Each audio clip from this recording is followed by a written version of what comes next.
Aujourd'hui, ce frère nous fait part de son récit où il s'est retrouvé en enfer aux côtés de nombreux chrétiens tombés dans le péché, dont même E. Allen. Voici sa lettre, datée du 12 octobre 2023. Je n'oublierai jamais ce jour. Je m'appelle Michael M.C. Caldwell. J'ai 80 ans, et j'ai toujours défié les probabilités. Je vis selon mes propres. J'étais fier de ne jamais m'incliner devant personne. Je n'ai jamais pris le temps de m'occuper de mon âme. Je ne pensais pas en avoir besoin. La vie était dure et je pensais qu'il fallait être plus fort pour survivre. Mais ce qui s'est passé ce jour-là a tout changé. Mon corps et mon âme ont été confrontés à une épreuve comme je n'en avais jamais connue. Lorsque la mort a frappé à ma porte, j'étais prête. J'avais des règles et j'étais fier de ne plier devant personne. Je n'ai jamais cessé de me préoccuper de mon âme. Je ne pensais pas en avoir besoin. La vie était dure et je pensais qu'il fallait être plus fort pour survivre. Mais ce qui s'est passé ce jour-là a tout changé. Mon corps et mon âme ont été confrontés à une épreuve comme je n'en avais jamais connue. Lorsque la mort a frappé à ma porte, les murs de l'incrédulité se sont effondrés et les questions que je n'avais jamais osé poser ont soudain résonné dans mon esprit. Je suis né en 1943 à Shreveport, en Louisiane. Le début de ma vie a été l'une des histoires les plus difficiles que l'on puisse imaginer. Mon père, Frank, était un homme dur et un grand buveur. Les murs de l'incrédulité se sont effondrés. Des questions que je n'avais jamais osé poser ont soudain résonné dans mon esprit. Je suis né en 1943 à Shreveport, en Louisiane.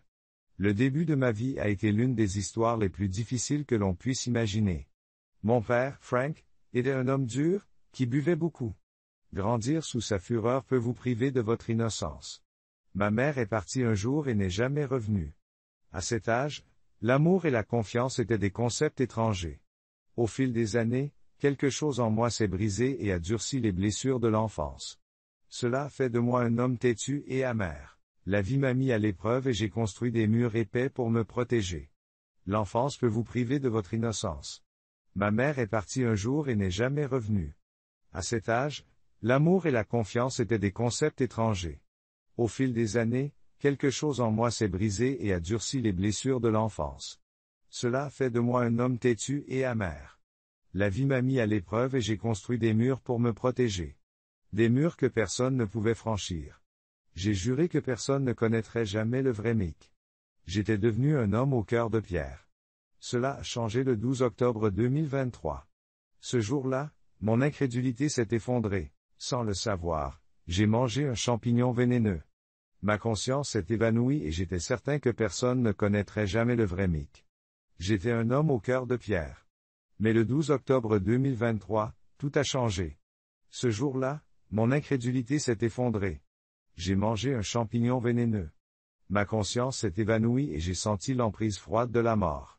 Ce n'était pas seulement une expérience physique. J'ai eu l'impression que mon âme était véritablement entraînée dans un autre royaume, une autre réalité. C'est difficile à décrire, mais rien n'est plus pareil depuis.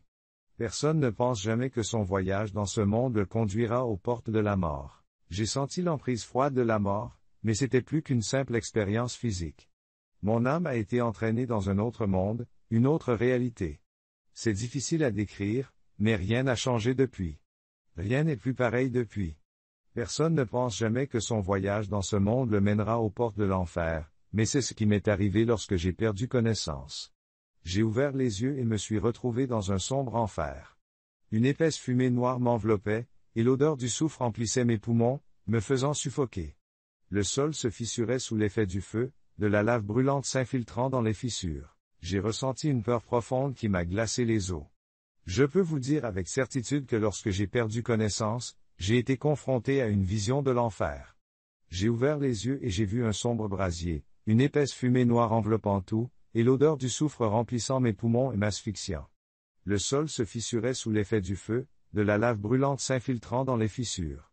Je ressentis une peur profonde qui me glaça les os. Il n'y avait pas à s'y tromper. C'était l'enfer. Les cris étaient interminables, comme des millions d'âmes criant à l'agonie. J'avais l'impression que l'espoir avait été anéanti, remplacé par un désespoir étouffant. La vue des corps se tordant dans des flammes inextinguibles me brisait l'âme. Je l'ai vu de mes propres yeux, des chauves-souris géantes aux yeux rouge sang me regardaient de tous les côtés. Elles me jugeaient clairement, et je savais que j'étais coupable. Je me suis senti piégé par un regard si intense que je ne pouvais pas le détourner. J'avais l'impression de tomber, et les heures, voire les jours, semblaient s'écouler. J'avais la certitude que c'était l'enfer. Les cris étaient interminables. Ils étaient innombrables, pas seulement quelques-uns. J'avais l'impression que des millions d'âmes criaient à l'agonie. J'avais l'impression que l'espoir avait été anéanti, remplacé par un désespoir étouffant. La vue des corps se tordant dans des flammes inextinguibles me brisait l'âme. J'ai vu des serpents sortir de toutes les directions, froids et silencieux, s'enrouler autour de moi comme pour m'entraîner plus profondément. J'ai levé les yeux et j'ai vu l'escalier sans fin qui s'étirait vers le haut, comme pour tenter d'atteindre une rédemption inaccessible. Pourtant, chaque âme qui le gravissait brûlait d'angoisse. C'était une vision de faux espoir, chaque marche. J'ai vu des serpents sortir de toutes les directions, froids et silencieux, s'enrouler autour de moi comme pour m'entraîner plus profondément. J'ai levé les yeux et j'ai vu l'escalier sans fin qui s'étendait vers le haut, comme s'il essayait d'atteindre une rédemption inaccessible. Pourtant, chaque âme qui le gravissait brûlait d'angoisse. C'était une vision de faux espoir, chaque marche étant une malédiction. Des chauves-souris géantes aux yeux rouges sang émergeaient de chaque coin, me fixant d'un regard plein de jugement. Elles semblaient lire chaque péché que j'avais commis, m'enfermant dans un regard qui rendait ma culpabilité inéluctable. Plus les ténèbres m'attiraient, plus j'avais l'impression de tomber sans fin. Les heures, voire les jours, semblaient s'écouler. Dans ce vide, chaque seconde marquée par la peur, je n'avais jamais connu mes mains et mes pieds liés par des chaînes invisibles, faisant du moindre mouvement un calvaire. Des vagues de désespoir m'envahissaient, noyant mon esprit dans un océan de terreur. C'est alors que j'ai remarqué un rassemblement dans les profondeurs de l'enfer. Ils portaient des robes de prêtres, mais ces figures étaient tout sauf saintes. Leurs yeux, ô mon Dieu, brûlaient de colère et de condamnation, me jugeant pour chaque péché que j'avais commis. Les démons de l'enfer étaient là aussi, des êtres monstrueux qui incarnaient tout ce qui est épouvantable. Leurs griffes déchiraient les âmes, et l'agonie qu'ils infligeaient semblait presque la simple horreur de leur présence faisait battre mon cœur dans ma poitrine. Je voyais des visages familiers, de vieux amis décédés, des hommes qui m'avaient jadis appris à sauver une vie. Nous avions partagé les jours les plus fous de notre jeunesse, riant, plaisantant, buvant et nous débarrassant des fardeaux de la vie. J'ai vu leurs visages et j'ai été envahi par une peur profonde et durable. Ils étaient enfermés dans un donjon, sombre, humide et entouré de murs de pierre. Les flammes rebondissaient sur les murs, donnant vie à toutes les ombres qui s'y trouvaient. Les cris d'agonie de mes amis me perçaient les oreilles. Chacun d'entre eux était prisonnier de ses péchés. Je les ai vus ici, piégés dans l'un des donjons de l'enfer. Le donjon était sombre, humide et entouré de murs de pierre. Des flammes rebondissaient sur les murs, donnant vie à toutes les ombres qui s'y trouvaient. Lorsque je suis entré, les cris d'agonie de mes amis m'ont percé les oreilles. Chacun d'entre eux était prisonnier de ses péchés. La première personne avec laquelle j'ai croisé le regard était Eddie, qui avait tout perdu au jeu. Dans l'obscurité, il était assis, accroupi, en train de lancer des dés à répétition. Chaque lancer entraînait son âme plus profondément dans les flammes. Il gémissait de désespoir, comme s'il ne retrouverait jamais l'espoir. Les yeux d'Eddie étaient écarquillés par la terreur, son visage se déformait sous l'effet de la douleur. J'ai vu la profondeur de ses pertes. Puis j'ai vu mon vieil ami Patrick. Il avait toujours été un homme qui courait après les femmes, se souciant peu de la loyauté. Dans un coin du donjon, des entités sombres et informes l'atteignaient, le tiraient vers le bas, le piégeant dans l'emprise du désir éternel. Les cris de Patrick se sont transformés en. J'ai vu la profondeur de ses pertes. Puis j'ai vu mon vieil ami Patrick. Il avait toujours été un homme qui courait après les femmes, se souciant peu de la loyauté. Dans un coin du donjon, des entités sombres et informes s'approchaient de lui, le tirant vers le bas, l'emprisonnant dans l'emprise d'un désir éternel. Les cris de Patrick se sont transformés en un écho tordu de nos rires passés. Chaque cri déchire mon âme comme un souvenir obsédant. C'était une punition sans fin. Ses péchés déductifs le déchiraient, le consumaient avec une faim insatiable. Ensuite, j'ai regardé Charlie. Il avait été l'ami qui chantait dans les bars avec moi jusqu'au matin, nos verres toujours pleins. L'écho de nos rires passés me déchira l'âme. Chaque cri me déchire l'âme comme un souvenir obsédant. C'était une punition sans fin. Ses péchés déductifs le déchiraient, le consumaient avec une faim insatiable. Ensuite, j'ai regardé Charlie. Il avait été l'ami qui chantait dans les bars avec moi jusqu'au matin, nos verres toujours pleins. Maintenant, il se noyait dans un lac d'alcool en enfer. À chaque gorgée, Il s'enfonçait un peu plus, et ses cris étaient étouffés. L'alcool le rongeait de l'intérieur, entraînant son corps dans les profondeurs du liquide. Son visage était devenu bleu, ses yeux vides. J'ai pensé à toutes ces nuits où nous avions ri et où il se noyait dans un lac d'alcool en enfer. À chaque gorgée, il s'enfonçait un peu plus, et ses cris étaient étouffés. L'alcool le rongeait de l'intérieur, entraînant son corps dans les profondeurs du liquide. Son visage était devenu bleu, ses yeux vides. J'ai pensé à toutes ces nuits où nous avions ri et fait la fête ensemble. Ces moments me paraissaient désormais vides et sans intérêt. Pourtant, aussi choquant que cela était, le pire restait à venir. Le pire était de voir mes propres péchés se dérouler comme un cauchemar vivant devant moi. Chacun de mes choix. Chaque mot dur que je prononçais. Chaque parcelle de fierté à laquelle je m'accrochais. Tout. J'ai vu mes propres péchés se dérouler comme un cauchemar vivant devant moi. Chaque choix que j'ai fait, chaque mot dur que j'ai prononcé, chaque parcelle d'orgueil que j'ai gardée, tout était là pour me tourmenter. Les murs que j'avais construits pour me protéger me laissaient maintenant complètement seul. Cet isolement ressemblait à la fin de tout. Regarder tous mes péchés se dérouler déchiquetait mon âme, car parmi eux, mes propres ténèbres régnaient dans la partie la plus profonde et la plus sombre de l'enfer, là où même respirer était un combat. J'ai vu un homme. J'ai été tourmenté par les murs que j'avais construits pour me protéger. Maintenant, j'étais complètement seul. Cet isolement ressemblait à la fin de tout.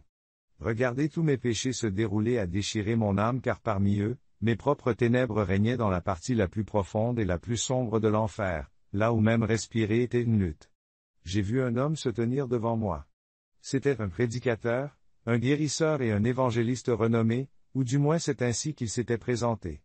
Maintenant, nous nous trouvions face à face dans une salle d'audience colossale sculptée dans le feu. Des flammes illuminaient tout et de la lave suintait des fissures du sol. Alan tremble. L'homme autrefois fort et inébranlable n'était plus le même. Je me tenais devant Alan, un prédicateur, guérisseur et évangéliste renommé. Maintenant, nous nous trouvions face à face dans une salle d'audience colossale, sculptée dans le feu. Les flammes illuminaient tout et la lave suintait des fissures du sol. Le prédicateur autrefois fort et inébranlable n'était plus qu'un pécheur. Il plissait les yeux, fatigué et impuissant. Les esprits juges se tournent vers lui, criant tous ses péchés, son arrestation pour conduite en état d'ivresse dans le Tennessee en 1955, sa manipulation de la foi des gens en simulant des miracles, ses abus financiers et ses collectes de fonds financés par le vol. Preacher n'est plus qu'un pécheur. Ses yeux louches, fatigués et impuissants. Les esprits juges se tournèrent vers lui, criant ses moindres péchés, son arrestation pour conduite en état d'ivresse dans le Tennessee en 1955, sa manipulation de la foi des gens en simulant des miracles, ses abus financiers et ses collectes de fonds alimentés par le vol. Chaque souvenir a pris vie sous nos yeux. Nous l'avons vu tromper des âmes innocentes. Nous avons assisté au moment solitaire de sa mort, imbibé d'alcool. Il était connu en chair comme un sauveur guérisseur, mais maintenant il se tordait dans l'agonie. Alan est tombé à genoux, ses larmes disparaissant dans la vapeur du feu. « Pardonnez-moi » s'écrie-t-il. Le pardon n'est pas possible. Les flammes refusaient d'accepter son repentir et lui faisaient payer ses péchés. En le regardant tomber, j'ai senti un poids dans mon propre cœur. Lorsque la punition d'Alan fut terminée, ce fut mon tour. L'enfer m'a montré mes propres péchés, mon manque de compassion, mon cœur têtu et rocailleux, où je n'ai pas hésité à faire un geste. Il n'y a pas eu de pardon. Les flammes ont refusé d'accepter son repentir, et il a payé pour ses péchés. En le regardant tomber, j'ai senti un poids dans mon propre cœur. Lorsque la punition d'Alan fut terminée, ce fut mon tour. L'enfer m'a montré mes propres péchés, mon manque de compassion et mon cœur têtu et rocailleux. J'ai blessé des gens. J'ai ressenti la douleur de mes amis décédés et des personnes avec lesquelles j'avais partagé ma vie dans le passé. J'ai ressenti la douleur de tous ceux qui avaient besoin de moi mais que j'avais repoussés. Les juges m'ont regardé comme s'ils me poignardaient le foie. J'ai regardé tous ceux que j'avais trahis. Chaque larme, chaque cri, chaque pleur m'a déchiré l'intérieur. Je suis tombé à genoux. J'en ai eu assez. J'ai crié. L'enfer ne dira jamais assez. Mes chaînes se sont resserrées. Je n'avais plus d'espoir. Il n'y avait même plus d'étincelles dans mon cœur. J'étais un homme qui avait tout perdu. Et ici, au cœur même de l'enfer, j'ai été confronté à la froide vérité, je n'étais pas digne d'être pardonné. Je suis tombé à genoux, j'ai crié et j'ai senti mes chaînes se resserrer. Je n'avais plus d'espoir et il n'y avait même plus d'étincelle dans mon cœur. J'étais un homme qui avait tout perdu. Au cœur de l'enfer, j'ai dû faire face à la froide vérité, je n'étais pas digne d'être pardonné. Alors que l'énergie sombre de l'enfer m'enveloppait, quelque chose en moi s'est brisé dans les profondeurs pierreuses et noircies de mon cœur, que j'avais caché pendant si longtemps. Une lueur est apparue, l'amour. J'ai senti cette émotion toucher à nouveau mon âme comme un souvenir longtemps oublié. Puis vint le pardon, mais cette fois-ci, ce n'était pas celui auquel je m'attendais. L'énergie sombre de l'enfer m'a englouti, brisant les murs de mon cœur. Une lueur d'amour est apparue, un souvenir oublié depuis longtemps a été ravivé. J'ai senti le poids du pardon, pas celui que les autres attendaient, mais celui que je recherchais pour moi-même. J'ai compris la fragilité et les défauts qui me rendaient encore digne d'amour et de grâce. J'ai repris conscience et j'ai fermé les yeux, déterminé à laisser derrière moi les horreurs de l'enfer et à embrasser une force nouvelle. Je savais que je devais me pardonner. J'ai réalisé à quel point une personne pouvait être fragile et imparfaite tout en étant digne d'amour et de grâce. J'ai essayé de garder les yeux fermés en pensant à mon départ des horreurs de l'enfer et à mon retour dans le monde. Cette énergie m'a éloigné des flammes, des cris et de la douleur, pour me permettre de respirer à nouveau. J'ai ouvert les yeux. Une brise fraîche a frappé mon visage. Mon cœur battait. Mes poumons étaient remplis d'oxygène, pas de cris. J'ai levé les mains et j'étais de retour dans le monde, et c'était terrifiant. Mais cette énergie m'a éloigné des flammes, des cris et de la douleur. Je pouvais à nouveau respirer. J'ai ouvert les yeux. Une brise fraîche a frappé mon visage. Mon cœur battait. Mes poumons étaient remplis d'oxygène. Pas de cris. J'ai levé les mains et j'ai regardé mes doigts qui tremblaient. Ma respiration était irrégulière, mais j'étais en vie. À ce moment-là, la vie m'a semblé plus réelle que jamais. Respirer me semblait être une bénédiction après cette horrible expérience en enfer. Être ici me paraissait incroyable, mais la terreur ne m'avait pas complètement quitté. Au plus profond de mon esprit, un sombre écho persistait. Je voyais mes doigts trembler. Ma respiration était irrégulière, mais j'étais en vie. La vie me semblait plus réelle que jamais. Respirer était une bénédiction. Après l'expérience terrifiante de l'enfer, être ici me paraissait incroyable. La terreur ne m'avait pas complètement quitté. Un sombre écho persistait dans mon esprit. Chaque agonie, chaque regret, chaque cri qui m'avait étouffé au cœur de l'enfer me hantait encore comme un fantôme. Maintenant, une question se posait à moi. Une question plus lourde que tout, pourquoi suis-je ici? Pourquoi suis-je encore en vie après avoir vécu une telle horreur et vu les parties les plus sombres de mon âme? Je suis revenu dans ce monde, avec tous ces péchés, les gens que j'ai blessés, les amours que j'ai perdus. Il devait y avoir une raison pour laquelle je respirais encore malgré tout ce poids. Vivre, c'est plus qu'exister, c'est plus qu'aspirer de l'air. Je le savais maintenant, à ce moment-là. Je sentais que la vie m'avait donné une autre chance. Peut-être que le fait d'échapper aux griffes de l'enfer était une occasion de réparer mes erreurs passées. Mes mains tremblaient encore lorsque j'y déposais mon visage. Des larmes coulaient sur mes joues, des vagues de regret, d'amour, et j'ai ressenti un élan d'espoir. J'étais déterminé à vivre et à guérir mon âme. J'allais reconstruire les liens que j'avais rompus et trouver le pouvoir de l'amour et du pardon. Ce voyage serait difficile, mais j'étais prête. Les ombres de mes souvenirs les plus sombres ne me quitteraient pas facilement, mais j'étais forte. J'avais en moi une petite étincelle qui me donnait du courage. J'étais déterminé à faire les choses bien. Cette fois, je n'allais pas perdre espoir. J'étais déterminé à prendre des mesures pour être vraiment humaine et demander pardon. J'ai repensé aux blessures que j'ai acquises grâce à mon expérience précieuse, et j'ai réfléchi à toutes ces années d'incrédulité, à l'indifférence qui a endurci mon cœur et à la peur que j'ai infligée à ceux qui m'entouraient. Chaque mot blessant, chaque décision regrettée et cet orgueil tenace me paraissaient étouffants. Pourtant, au milieu de cette obscurité, une petite étincelle a commencé à brûler. Vivre devait signifier plus que simplement respirer. Je devais accepter mes erreurs. Sinon, chaque partie de mon âme resterait prisonnière des griffes de l'enfer. Maintenant, je sais que je dois le faire. Je me consacre à Dieu, je cherche le pardon de mes péchés et je me bats pour devenir un homme meilleur. Je dois lutter contre mon orgueil et abattre les murs que j'ai construits autour de moi. J'ai été témoin de l'horreur de l'enfer, les flammes, les cris, l'agonie des âmes enchaînées dans les tourments. Tout cela me rappelle ce que signifie vraiment être humain. C'est pourquoi j'ai décidé d'entreprendre un voyage pour sauver mon âme. Ce sera un voyage difficile, et chaque regret et chaque souvenir brisé transperceront mon cœur comme un couteau. Mais cette fois, je ne m'enfuirai pas. J'ai cherché le pouvoir de l'amour et du pardon, et j'ai fait tout ce qui était en mon pouvoir pour atteindre les personnes que j'avais perdues. J'ai fait un effort pour me rapprocher de mon petit-fils, Jacob.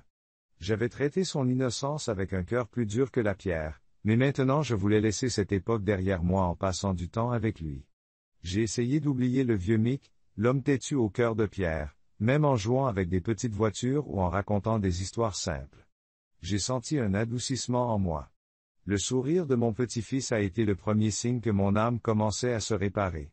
La guérison a été possible parce que j'ai agi. Je devais faire face à mon fils, James. Le pont entre nous était devenu irréparable au fil des ans à cause de mon orgueil. Je savais que je devais changer cela. Chaque fois que je prenais le téléphone, mes mains tremblaient et les mots restaient coincés dans ma gorge. Mais je l'ai fait. J'ai fait le premier pas. Dire je suis désolé a adouci mon cœur de pierre. La réconciliation n'a pas été facile, mais j'ai trouvé un chemin. Je me suis assis sur les bancs en bois de l'église et j'ai baissé la tête. J'ai prié. J'étais rempli de doutes, mais je savais que je devais essayer. Dieu pouvait-il vraiment me pardonner tous mes péchés et toutes mes erreurs? Cette fois, j'étais déterminé à tendre la main à Dieu. Mes prières s'étaient transformées de mots vides en cris venant du plus profond de mon âme. Je cherchais la lumière de la foi et j'ai commencé à remodeler ma vie. Le voyage que j'ai effectué en enfer résonnait dans mon esprit, ne me laissant jamais en paix. Ces sombres souvenirs me rappelaient que tout était. J'ai prié avec conviction, d'une voix ferme et résolue. J'étais certaine que Dieu pouvait me pardonner tous mes péchés et toutes mes erreurs. Cette fois, j'étais déterminé à tendre la main à Dieu. Mes prières étaient passées de mots vides à de véritables cris venant du plus profond de mon âme. Je cherchais la lumière de la foi. J'ai commencé à remodeler ma vie. Le voyage que j'avais effectué en enfer résonnait dans mon esprit, mais je refusais de me laisser détruire par lui. Au lieu de cela, j'ai utilisé cette peur comme une motivation pour devenir une meilleure personne. J'ai appris à croire au pouvoir de l'amour et du pardon. Chaque fois que j'ai vu Jacob, chaque fois que j'ai eu une conversation avec James, un nouvel espoir a fleuri dans mon cœur. Je ne pouvais pas revenir sur mes erreurs passées, mais j'en tirais des leçons. Je regardais vers l'avenir avec espoir, essayant de redécouvrir ce que cela signifiait d'être humain. Je trébucherais peut-être, mais au moins cette fois, j'avais une raison de me relever.